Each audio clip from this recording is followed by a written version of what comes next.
Il fait sa plus forte attaque de l'époque.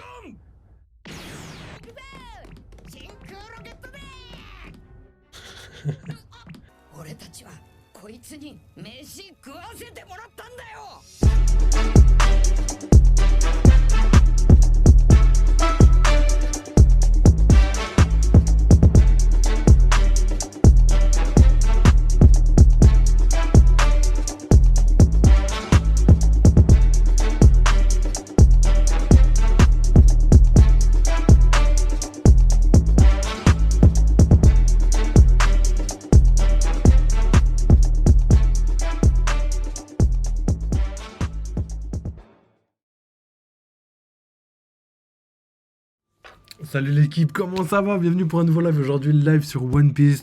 Donc aujourd'hui, on va regarder l'épisode 1099 de One Piece. Donc petit épisode sympa, je crois qu'il dure même pas longtemps.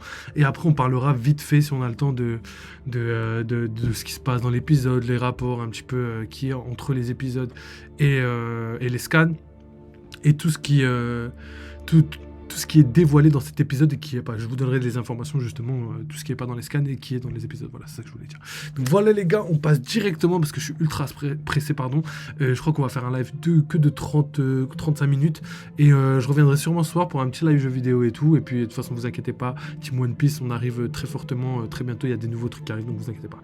Donc voilà les gars, je vous mets la scène. C'est parti pour l'épisode et let's go.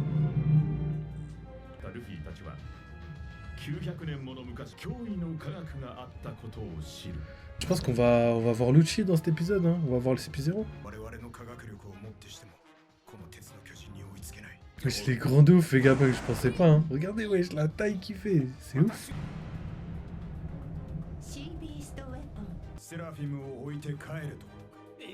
Envoyez le comité d'accueil, Rob Lucci attaque.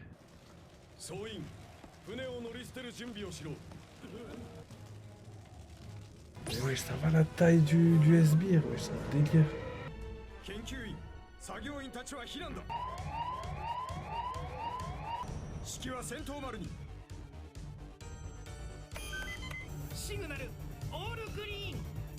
Premier, ils ont être le plus fort lui.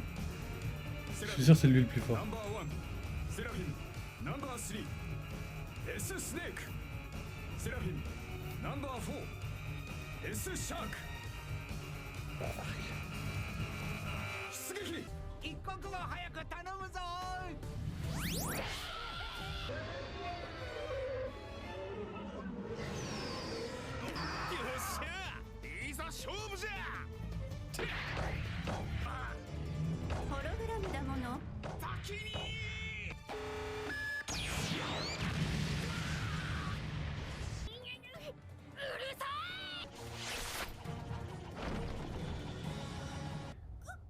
Wow, il fait sa plus forte attaque de l'époque.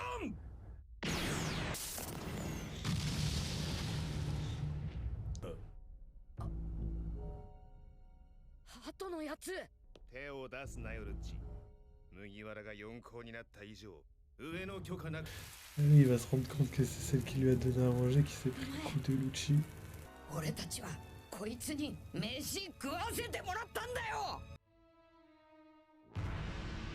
Ok, donc en vrai, on a fait un petit épisode vraiment sympa, c'était grave stylé, moi j'ai kiffé de ouf. Donc on a l'arrivée de Lucci sur l'île, on a l'attaque des Sea Beast Weapon en début, ils ont détruit le bateau, donc ils ont été obligés de venir via le pouvoir de Sbire. Ensuite on a eu des petits gags et tout avec Vegapunk, avec Luffy, etc. C'était marrant et tout. Et surtout, on a eu le début du combat Luffy-Lucci qui lui va être légendaire. Donc normalement en scan ça a duré 2 scans et demi je pense. Donc je pense sincèrement que c'est à partir soit du prochain épisode si on a de la chance, soit de l'épisode juste après que ça va commencer à chauffer pour Lucci et que le pauvre va déguster, je pense. Donc voilà pour le petit épisode. En vrai, épisode sympa, hein, j'ai grave kiffé. Je sais pas s'il était court, je crois qu'il était pas très court. Hein, ça va, hein, il fait 20 minutes, si on enlève les 2 minutes, il fait 18 minutes, donc c'est dans la moyenne. C'est un petit épisode sympa. Donc pas d'informations ou d'images en plus, tu vois, peut-être des petits mouvements et tout, mais rien qui apporte des éléments en plus, tu vois, ou des éléments complémentaires par rapport à ce qu'il y avait dans les Sky. Donc déjà, c'est cool. Donc Atlas qui s'est fait déboîter. Donc là, on voit vraiment l'impact et la puissance de Rob Lucci, hein. Ça, c'est quelque chose de bien retranscrit dans le manga. C'est ce que j'aime.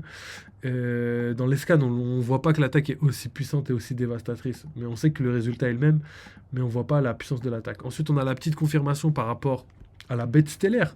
Donc c'est bien une créature qui vient du ciel et qui vivrait dans l'espace ou sur une autre planète, tu vois. En tout cas, elle vit pas sur Terre de base. Elle n'est pas originaire de la Terre. Et ça, c'est bien. Pourquoi? Parce que, pour les gars, je sais pas si vous l'avez vu, si vous l'avez vu, pardon, je la mettrai là-haut. La théorie des armes antiques, mais ça a un rapport aussi avec la théorie de Luffy dans l'espace. Je vais faire un reboot très prochainement. J'ai déjà fait une vidéo, je vous la mettrai sûrement. Et là, je suis en train de faire un reboot qui va sortir très bientôt, où je vais vraiment détailler avec des images et tout, quelque chose de bien quali, tu vois. Et ça arrive très bientôt et je pense que vous allez kiffer. D'ailleurs, merci pour tous les gars qui ont regardé la première théorie, là, celle que j'avais faite, là, une grosse théorie que j'avais taffé dur. Franchement, c'était cool et j'ai vu qu'il y avait pas mal de personnes qui avaient réagi, qui étaient agréablement surpris. Franchement, ça fait grave plaisir. Franchement, grave content. Donc voilà pour le petit épisode. Donc si on devait faire les liens avec ce qui se passe actuellement dans le manga, donc là c'est l'arrivée de Rob Lucci, alors que nous c'est un petit peu la fin de Rob Lucci, même si franchement Rob Lucci est toujours là, hein, toujours là, hein, toujours là. Hein. Là, comparé à Kizaru qui lui était toujours là pendant très très longtemps, et là maintenant il va se reposer. Là, on a quand même un Rob Lucci qui est toujours sur l'île, toujours d'attaque et tout. Je le vois pas mourir sur l'île, tu vois, ce qui est pas impossible, tu vois. Mais ça m'étonnerait qu'il soit mort, qu'il va mourir sur l'île. Même Kaku, je le vois pas mourir sur l'île. Je pense que ils ont encore leur place entre guillemets. Donc il y a pas mal de trucs qui se profilent actuellement dans le manga, donc c'est grave cool.